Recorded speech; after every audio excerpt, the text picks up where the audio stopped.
প্রধান উপদেষ্টা doctor Yunus blasphemy করেছেন। তিনি গণতন্ত্রের সাথে ব্লাসফেমি করেছেন বলে আমি সিরিয়াসলি বিশ্বাস করি।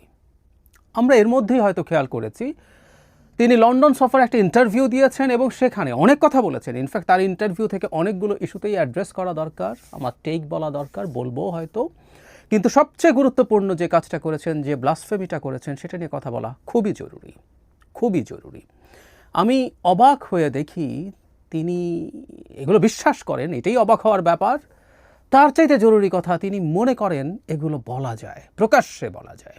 এটা আরেক ব্যাপার। আমরা অনেক সময় এটা হয়, আমাদের ভেতরের একটা চিন্তাকে আমরা রেস্ট্রিক্ট করি, আমরা মনে করি এটা বলা যায় না, এটা বলা যাবে না, এটা অন্যায় বলা। এই রেস্ট্রিকশনটাও পজিটিভ।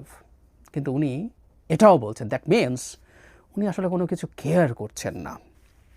চ্যাথাম হাউস একটা ইন্টারভিউ দিয়েছেন দীর্ঘ, সেই ইন্টারভিউতে অনেক কথাবার্তা তিনি বলেছেন, অনেক কথা। কিন্তু যে জায়গাটা নিয়ে অলরেডি সামাজিক মাধ্যমে আমি আলোচনা দেখছি, সেটা একটু পড়ি। উনি সংস্কার নিয়ে কথা বলছেন।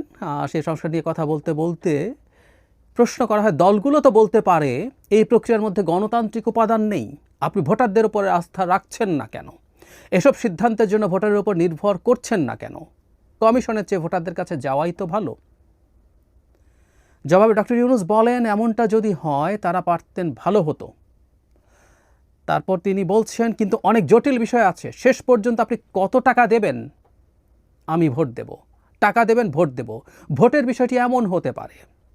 আমরা সেদিকে যেতে চাই না, ভোটাররা এই বিতর্ক প্রতিদিন দেখছেন। তারপর তিনি বলছেন আর কি যে সবগুলো করে যদি দলের সর্বসম্মতির ভিত্তিতে পাওয়াগুলো নিয়ে তারা কাজ করবেন। আমি এই জায়গাটা আবার পড়ি, এমনটা যদি করতে পারতেন ভালো হতো, কিন্তু অনেক জটিল বিষয় রয়েছে, শেষ পর্যন্ত আপনি কত টাকা দেবেন, আমি ভোট দেব, টাকা দেবেন, ভোট দেব, ভোটের বিষয়টি এমন হতে পারে, আমরা সেদিকে যেতে চাই না। প্রশ্নকর্তা তাকে জিজ্ঞেস করছেন যে এটা তো ভুল না, কারণ হলো একটা সংস্কারে মূলত রাজনৈতিক দলগুলো, কতগুলো কমিশন তৈরি হয়েছে, তারা এগুলো নিয়ে সুপারিশমালা তৈরি করেছেন, সেগুলোর ভিত্তিতে একটা ঐক্যমত্য কমিশন এখন সবার সাথে, সব রাজনৈতিক দলের সাথে আসলে কথা বলছেন। এবং এই কথা বলার মাধ্যমেই এই সংস্কার কি হবে না হবে সেটা বলা হচ্ছে। র্যাদার প্রশ্নকর্তা বলছেন তার সাথে ভোটারের কাছে যাওয়া, যে কী কী সংস্কার কে করবে না করবে সেটার ভিত্তিতে জনগণ ভোট দিক। যে কথাটা আমি অনেক সময় বলি, আমরা এনসিপিকে দেখি তারা বিএনপিকে খুবই ব্লেম করেন যে বিএনপি এটা মানে নাই, ওটা মানে নাই। এবং আমি আগেও বলেছি, আবারও বলছি, বিএনপির কিছু না মানার সাথে আমার নিজেরই স্পষ্ট দ্বিমত আছে। কিন্তু আমি এটাও তাদেরকে বলি, যদি তাই হয়, তারা বলেন জনগণ তো সংস্কার চায়, তো জনগণ যদি সংস্কার চায়, এটাকে নির্বাচনের তাদের ইশতেহারে পরিণত করুক, তারা তাদের রাজনৈতিক এজেন্ডায় পরিণত করুক, জনগণের কাছে ভোট চাক। এবং জনগণ যদি চায় তারা বিএনপিকে প্রত্যাখ্যান করে এনসিপিকে ভোট দিয়ে ক্ষমতায় নিয়ে আসবে, তারপর তারা সংস্কার বাস্তবায়ন করুন, এটি তো হতেই পারে। এটাই আসলে গণতন্ত্রের পথ। কিন্তু যে কথাটা বলছিলাম, ওইদিকে না যাই। এখন ডক্টর ইউনূস উনি বলছেন, তার মানে এরকম যে ভোটে উনি যেতে চান না, কারণ টাকা দিয়ে ভোট কেনা যায়, আপনি কত দেবেন, আমি দিয়ে সেটা দিয়ে ভোট দেব। অনেকগুলো ব্লাসফেমি বলেছি, অনেকগুলো ব্লাসফেমি আছে এর মধ্যে। প্রথম কথাটা হচ্ছে, জনগণকে স্টেরিওটাইপ করছেন, মানে চোখ বন্ধ করে বলে দিচ্ছেন এই দেশের ভোটাররা টাকা নিয়ে ভোট দেয়। আর এই মানে আরেকটা প্রশ্ন এখানে তৈরি হয়েছে, যেটা অতি প্রাচীন প্রশ্ন, গণতন্ত্র ইটসেলফ যে সবার ভোটকে সমানভাবে দেখে, এর মধ্যেও ফ্ল আছে, তার বক্তব্য এরকম মনে হয়। এবং ওনার বক্তব্য মতে টাকা দিয়ে ভোট কিনে ফেলা যায়, তাই যে গিয়ে লাভটা কি, ইঙ্গিত আছে, তার মানে যারা বেশি টাকা খরচ করতে পারবে তারা যেটা বলবে সেটাই আসলে শেষ পর্যন্ত হবে। এই কারণে তিনি ভোটে যাওয়ার আগেই কিছু কাজ করে ফেলতে চান। আমি এটা মানি, বাংলাদেশের নির্বাচিত সরকারগুলো অনেক ক্ষেত্রেই রিফর্মকে খুব সঠিকভাবে নেয়নি, রাষ্ট্রের জন্য ভালো এমন রিফর্মও নেয়নি। আমাদের খুব গুরুত্বপূর্ণ উদাহরণ হচ্ছে মাজদার হোসেন মামলার রায়, 99 সালে হয়েছিল। আওয়ামী লীগের পর 2 বছর ক্ষমতায় ছিল, তারা বাস্তবায়ন করেনি। বিএনপি ছিল, তারা করেনি। 1-11 সরকার খানিকটা করেছে, এখন অনেক কিছু বাকি আছে, ঠিক আছে। কিন্তু তারপরও আমরা একটা সিস্টেম যখন নেই, গণতান্ত্রিক ব্যবস্থা যখন নেই, তখন আসলে সব ফ্ল সহই নেই। পৃথিবীতে কোনো ফুল প্রুফ সিস্টেম নাই, একেবারেই নেই। আসবো সেই জায়গায়। এখন টাকা নিয়ে কি ভোট জিতে যাওয়া যায়, এই আলাপ কিছুদিন আগে একবার একটা টক শোতে একজনের সাথে হচ্ছিল। তিনিও মনে করেন জনগণ ওয়েল এডুকেটেড না, তারা ভোট দিয়ে প্রতিনিধি নির্বাচনের মতো যথেষ্ট সচেতন না, তাদেরকে এডুকেট করা দরকার। এটাই আমি দ্বিমত করি না, জনগণকে ভোট দেওয়ার ক্ষেত্রে এডুকেট করে তোলা দরকার আছে, কিন্তু টাকা দিলেই নির্বাচনে জিতে যাওয়া যায় আমি বিশ্বাস করি না। এই দেশের মানুষজনকে এরকম আন্ডারমাইন করার কোনো কারণ নাই। মানে খুব অল্প সংখ্যক মানুষই হয়তো টাকা নেন, নিয়ে থাকতে পারেন, কিন্তু আমাদের ভোট টাকা দিয়ে পুরো ভোট জিতে যাওয়া যায়। যদি তাই হতো আওয়ামী লীগ ভোট চুরিতে যেত না। আমি সেদিন টকশোতে এই কথাটা বলছিলাম, আমি এখনও এই কথাটা বলছি। তাদের এত টাকা আছে, তারা সেই টাকা খরচ করে জিতে যেতেই পারতো, এবং একটা পার্টিসিপেটরি অ্যাকসেপ্টেবল ইলেকশনের মাধ্যমে থাকলে তারা কিন্তু থেকে যাওয়াটাই তাদের জন্য বেটার ছিল। সেটা 14তে বিএনপিকে কৌশলে দূরে রাখা হয়েছে, 24-এও তাই, 18তে বিএনপি গেছে। এখন যদি আমরা 18 নির্বাচনের কথা বলি, তাদের নিবন্ধন বাতিল হয়ে যেত, সে কারণে তাদের যেতেই হয়েছিল। যদি তাদের টাকা খরচ করেই নির্বাচনে জেতা যেত, রাতের বেলা সিল মারতে হতো না। আওয়ামী লীগের হাতে বেসুমার টাকা ছিল, যে টাকা দিয়ে এই টাকার সাথে বিএনপি কোনোভাবে তুলনীয় হতে পারতো না। হাজার হাজার কোটি টাকা তারা খরচ করতে পারতো, এবং তাতে যদি সেভাবে তারা জিতে আসতো, সেটাই তাদের জন্য সেফার ছিল। এবং সেটা জেতা গেলে আওয়ামী লীগ সেভাবেই জিততে চাইতো বলে আমি দৃঢ়ভাবে বিশ্বাস করি। তার মানে কথাটা এই দেশের মানুষকে টাকা দিয়ে কিনে ফেলা যায় না। আমাদের কালেকটিভ উইজডম কিন্তু চমৎকার, আমরা কখনো ভুল করিনি। সেটা শেখ হাসিনাও জানেন, সে কারণে উনি 14 সালে ট্রিক করেছেন, তত্ত্বাবধায়ক সরকার বাতিল করেছেন ম্যানিপুলেট করার জন্য। 18 বা পরবর্তীতেও একই পরিস্থিতি, উনি ম্যানিপুলেট করতে চেয়েছেন, এটা উনি জানেন, সেই কারণেই এই কাজটা করেছেন। সুতরাং গণতন্ত্রে আমরা কোনো মানুষ টাকা নিচ্ছে কি নিচ্ছে না, কিছু মানুষ যাই করুক না কেন, দিনের শেষে আমাদের জনগণ সঠিক সিদ্ধান্ত দেয়, এটা ফর শিওর। এটা একেবারেই আমরা সব সময় দেখেছি। ক্ষমতাসীন দল বাংলাদেশে ফেয়ার নির্বাচনে ক্ষমতায় টিকে থাকেনি, কারণ জনগণ তাকে সমস্যা দেখেছে, তাকে সরিয়ে দিয়েছে।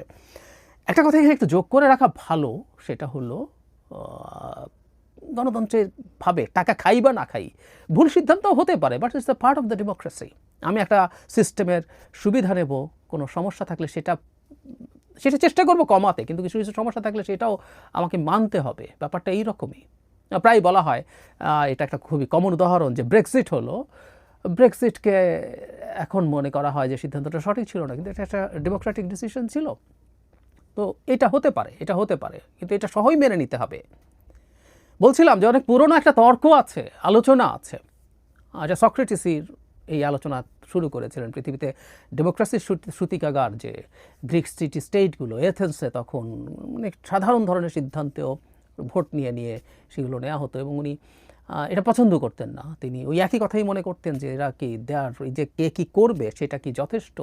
উনি একটা জাহাজের উদাহরণ দিতেন প্রায়, সেটা হচ্ছে যে জাহাজ যখন ঝড়ে পড়ছে, তখন ওটার যিনি যিনি ক্যাপ্টেন আছেন, তিনি জনগণের ভোট নিয়ে কি সিদ্ধান্ত নেবেন, কি করবেন না করবেন, নাকি উনি নিজের জ্ঞান বুদ্ধি দিয়ে নেবেন। যুক্তিটা ঠিক না, আসলে যুক্তিটা ঠিক না। কারণ হলো ওখানে এই ধরনের মানুষকে তার একটা সব কিছু মিলে, আমরা এখনকার কথা যদি চিন্তা করি, কারো একটা একাডেমিক ব্যাকগ্রাউন্ড এক্সপিরিয়েন্স দেখে আমরা কাউকে দেই, কিন্তু মানে ডেমোক্রেটিক প্রসেস বা দেশ চালানোর জন্য কোনো কোর্স টোর্স করে দেশ চালানো শিখিয়ে তারপর তাকে আমরা অ্যাপয়েন্ট করব, প্রশ্ন তাহলে ওইটা আছে, অ্যাপয়েন্ট কে করবে, কীভাবে করবে, এবং ওটা জেনে শুনে গিয়েও খুব ভালো কিছু করবে? No way. সক্রেটিস এটাও বলতেন যে এই যখন ভোটের প্রশ্ন আসে, তখন ডেমাগগরা পপুলিস্টরা ভালো করেন। ইয়াস, এগুলো আমাদের ডেমোক্রেসির ফ্লস। পৃথিবীতে ডেমাগগরা নির্বাচিত হচ্ছেন, পপুলিস্টরা নির্বাচিত হচ্ছেন, এগুলো সব মেনে নিয়ে আবার ডেমোক্রেটিক প্রসেসের মধ্যে থাকলেই এগুলো শুধরে আসার সুযোগ থাকে, সম্ভাবনা থাকে। ডেমোক্রেসি থাকলেই একজন ডিকটেটর স্থায়ী হয়ে যেতে পারেন না, ডিকটেটর ক্ষমতায় যেতে পারেন। ট্রাম্প একবার আউস্টেড হয়েছেন, আবার গেছেন, কিন্তু আউস্টেডও হয়েছেন নির্বাচনের মাধ্যমে। ভারতে বিজেপিরও নির্বাচনে ভরাডুবির সম্ভাবনা আছে। যতদিন ওখানে নির্বাচন ব্যবস্থা থাকবে, ভারতের ওই সাধারণ ভোটাররাই, যাদেরকেও টাকা পয়সা বেলানো হয়, তারাই মোদিকে সরিয়ে ফেলতে পারেন।